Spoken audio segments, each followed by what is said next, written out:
62(1)(f)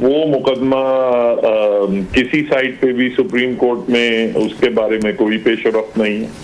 مگر barrister صاحب کیا آئینی ترمیم میں واضح طور پہ یہ نہیں کہا گیا تھا کہ جو سب سے پرانے مقدمات ہیں انسانی حقوق کے حوالے سے 184(3) کے حوالے سے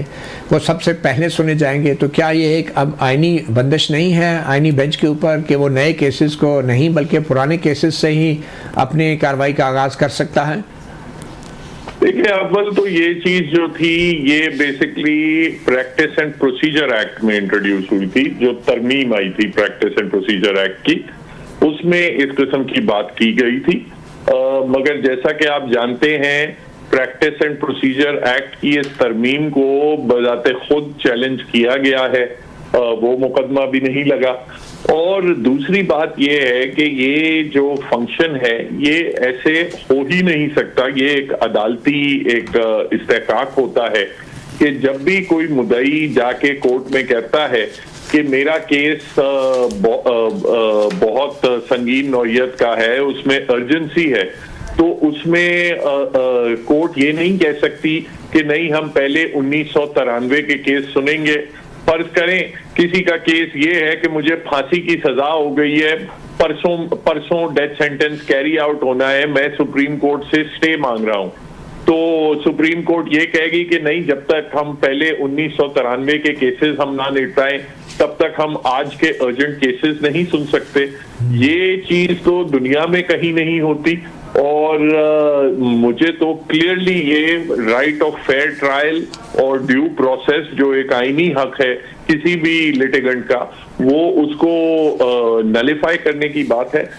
تو میں سمجھتا ہوں کہ یہ جو پریکٹس اینڈ پروسیجر میں ترمیم ایکٹ میں ترمیم جو کی گئی ہے وہ بذات خود باقی ساری چیزوں کو چھوڑ دیں، مگر بذات خود وہ چیز بھی غیر آئینی ہے. غیر آئینی. ثاقب بشیر صاحب، آپ بھی سپریم کورٹ اور ہائی کورٹ میں بہت سے مقدمات کو کور کرتے رہے ہیں، اور میں نے بھی خود بھی یہ آبزرو کیا ہے، کبھی ایسا نہیں ہوا کہ کسی ایک بینچ کی الگ سے کاز لسٹ جاری کی ہو کہ فلاں بینچ کی یہ کاز لسٹ اگلے ہفتے کی؟ یہ پہلی بار ایسے ہوا ہے کہ سپریم کورٹ آف پاکستان سے ایک الگ سے کاز لسٹ جاری کی گئی ہے اور اس پہ اوپر لکھا گیا ہے کانسٹیٹیوشنل بینچ کاز لسٹ. حالانکہ بینچ تو سپریم کورٹ کی کاز لسٹ کے اندر ہی سب بینچ بنے ہوتے ہیں، ان کے اندر ہی ڈسکس ہوتے ہیں، مگر یہ کانسٹیٹیوشنل بینچ کی الگ سے کاز لسٹ ہے اور جسٹس امین الدین خان نے اپنے نام کے ساتھ لکھوایا ہے ہیڈ آف کانسٹیٹیوشنل بینچ، جو یہ بھی ایک عہدہ لکھوایا ہے انہوں نے. تو آپ کو کیا لگتا ہے کہ یہ جو کانسٹیٹیوشن بینچ ہے، جس میں ابھی جسٹس عائشہ ملک جو ہے بیرون ملک دورے کی وجہ سے شامل نہیں ہیں، اب 6 ججز ہیں باقی،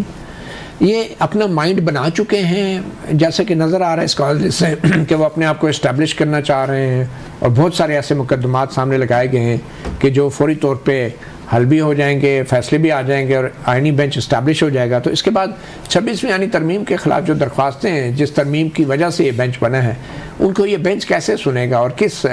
سیٹ آف مائنڈ سے سنے گا؟ پہلی بات تو یہ ہے کہ جو ہیڈ آف کانسٹیٹیوشنل بینچ ہے، جہاں تک مجھے یاد پڑتا ہے جو گزٹ نوٹیفیکیشن آیا تھا اس میں سینئر جج آف کانسٹیٹیوشنل بینچز یہ لکھا ہوا تھا، موسٹ سینئر جج. اس میں ہیڈ جو ہے وہ آخری لمحات میں سینیٹر کامران مرتضیٰ نے یہ نکلوایا تھا، اس کو تبدیل کروایا تھا، تو ہیڈ تو ہے نہیں ہے، موسٹ سینئر جج. دوسری جو بات ہے وہ تو بڑی کلیئر ہے کہ سپریم کورٹ کے اندر ایک سپریم کورٹ اب بن چکی ہے. جس طرح 5 نومبر کو ان کی جو بینچ کے ہیڈ بنے تھے، تو 5